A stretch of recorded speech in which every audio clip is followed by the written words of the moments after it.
quick ad. With Time Twist, you get exciting, bizarre, and significant historical events delivered to your phone every single day. Enjoying this episode? There's so much more in the app. You'll find the link in the show notes. Let's get started. Welcome to the deep dive. Okay, so get ready, because today we're doing something, well, a little different. We're taking just one date, July 29th, and using the stack of sources you shared with us to really, dig in. Right. The history, the moments, just the sheer volume of stuff packed into this single day across time. It's fascinating, isn't it? We've got material here covering, well, everything. Ancient battles, modern tech, big political changes, culture, personal stories, too. Yeah. It's a real cross-section. Shows how one day can touch so many different parts of the human experience. So our mission here for this deep dive is basically to be your guides through all this. We're going to pull out those key nuggets, those surprising insights, and see what this one day, July 29th, can tell us about the bigger picture. The triumphs, the changes, and as the sources show, some tough lessons too. Definitely some tough lessons. Think of it like looking through a window, just one window in time, but seeing reflections from everywhere. Let's just jump in and explore these July 29th moments together. Sounds good. Where do we start? Okay, let's really get into what your sources are telling us about July 29th. Right off the bat, you see these moments of, real achievement, human endurance, people pushing limits. Absolutely. Yeah, look at 2018, Tour de France, Geraint Thomas. Yes. Crossing the finish line in Paris. Yeah. And the material you shared, it highlights his, quiet determination. Right, not flashy. Exactly. Wasn't the loudest guy, but his grit, his grace, it really carved his name into cycling history. It's that classic perseverance story, paying off big time. That takes incredible toughness, mentally and physically. And speaking of perseverance, spirit. Jump back to 1948, London hosting the Olympics. Oh, yeah, the austerity games, as the sources call them. Right. I mean, this was post-war Britain, remember? Yeah. So no big fancy stuff, not much fanfare compared to other games. Yeah. But what they lacked in, glitz, they absolutely overflowed with spirit. The sources really emphasize that how sport right then brought the world together. Side by side, competing, but with this real sense of hope, Right. Rebuilding after all that conflict. A powerful symbol. It really does underscore sport's power to unify. Yeah. And moving from athletics to building character. The sources mentioned 1907, Robert Baden-Powell starting the scouting movement, Brownsea Island. Such a small start, wasn't it? The material says just one experimental camp, a handful of boys. Wow. But that little spark, it just ignited this global thing. Scouting became a rite of passage for millions, spread everywhere, from, wilderness trails to just suburban sidewalks. Skills, service, character. So when you look at Thomas's quiet grit, the spirit of those austerity games, and the legacy from that first scout camp, what do these different kinds of triumphs on July 29th tell us about, the human spirit, its ability to endure and achieve? Well, what's fascinating is the scale, isn't it? You've got the individual hitting the peak through sheer will. Yeah. A global community finding unity when times are tough. Yeah. And then this small idea growing into a massive movement shaping generations. Yeah. The sources suggest, maybe, that July 29th seems to be a day where these foundational efforts, whether they're personal or collective, often lead to something lasting, something positive.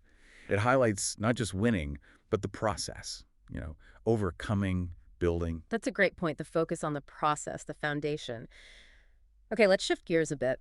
How has this day, July 29th, influenced our modern world, especially tech and how we see the universe? Right. This is where your sources show July 29th sparking some really big shifts. Take 2015, Microsoft releases Windows 10. Oh, right. Big one. Yeah, and the material frames it as this sort of digital reset, almost like a peace offering after Windows 8 didn't go over so well. Yeah, I remember that. Brought back stuff people wanted, like the Start menu, introduced Cortana. It shows that even in tech, which moves so fast, redemption, listening to users, adapting, that's key. A huge moment for how millions of us use computers every day. And speaking of things that fundamentally changed our view, the sources mention the discovery of the dwarf planet Eris in 2005. Eris, yeah. Way out there, cold, distant, but finding it had massive consequences, cosmically speaking. How so? Well, as your material notes, finding this object, maybe even bigger than Pluto, out in the Kuiper Belt, Yeah. it just kicked off this huge debate among astronomers. Ah, the Pluto argument. Exactly. Yeah. It directly led to Pluto being reclassified. It literally reshaped the planet charts in textbooks everywhere. Yeah. So it wasn't just finding another object. It forced us to redefine what a planet even is in our own solar system. So both Windows 10 and Iris, they represent July 29th as a day of like major redefinition, but in totally different fields.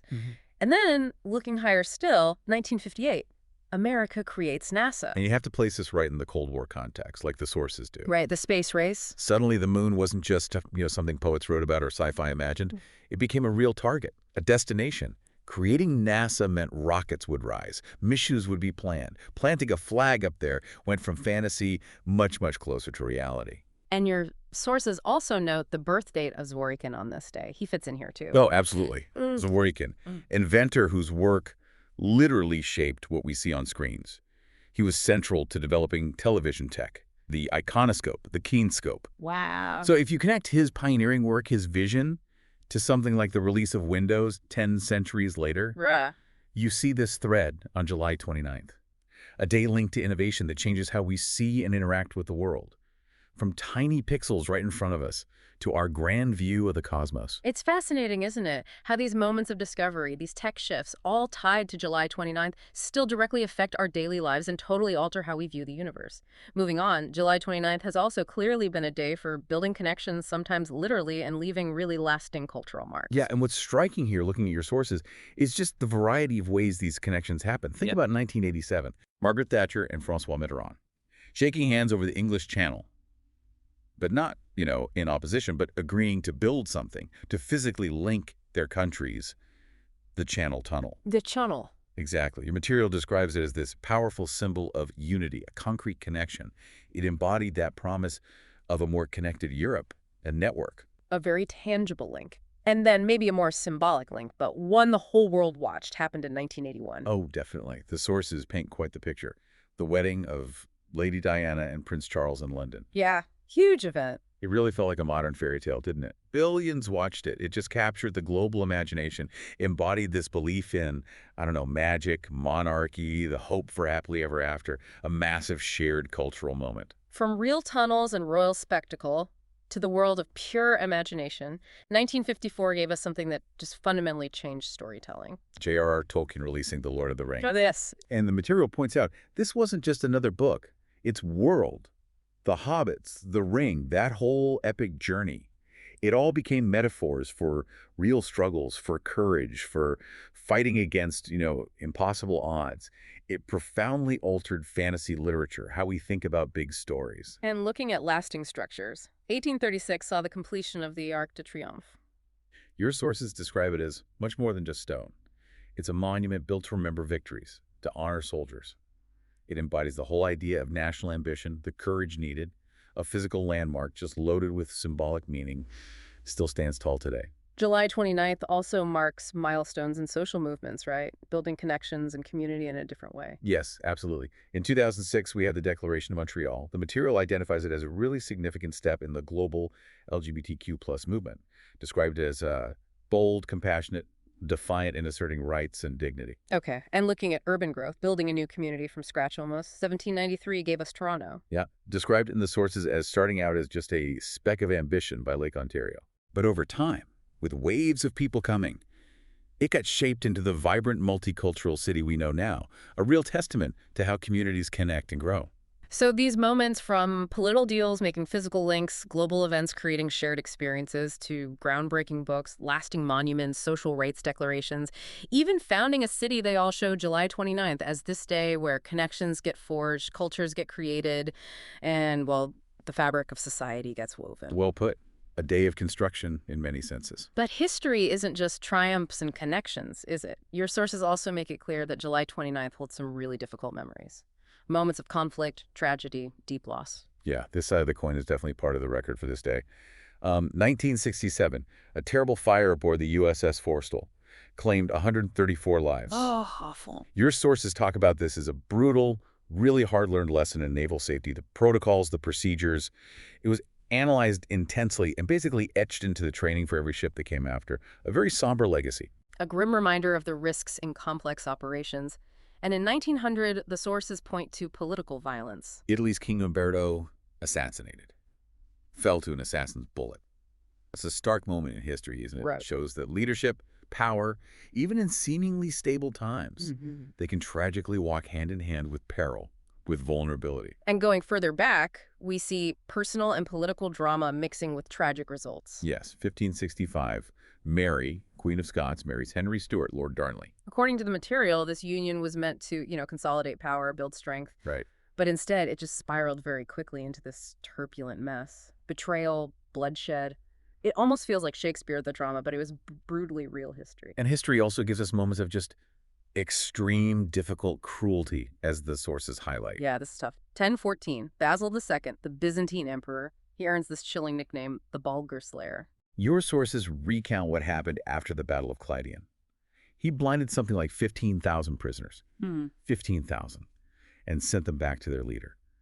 This event, as it's reported in the historical texts, it's just a stark, difficult reminder of the extreme brutality that power can unleash, the horrific consequences in conflict. And we're just relaying this historical account as it's presented in the source material. These moments of conflict, tragedy, this difficult history, they're certainly challenging to talk about, but they are undeniably part of the historical record for July 29th. What can we maybe take away from these moments of vulnerability, consequences, the ongoing struggle for safety, for justice that crop up on this day? Well, they serve as powerful counterpoints, don't they? To the triumphs we discussed earlier. Yeah. They really highlight the fragility of life sometimes, the destructive potential of, unchecked power or conflict that just isn't resolved. And they underscore this continuous human need to strive for safer systems, more just societies, ways to stop cruelty.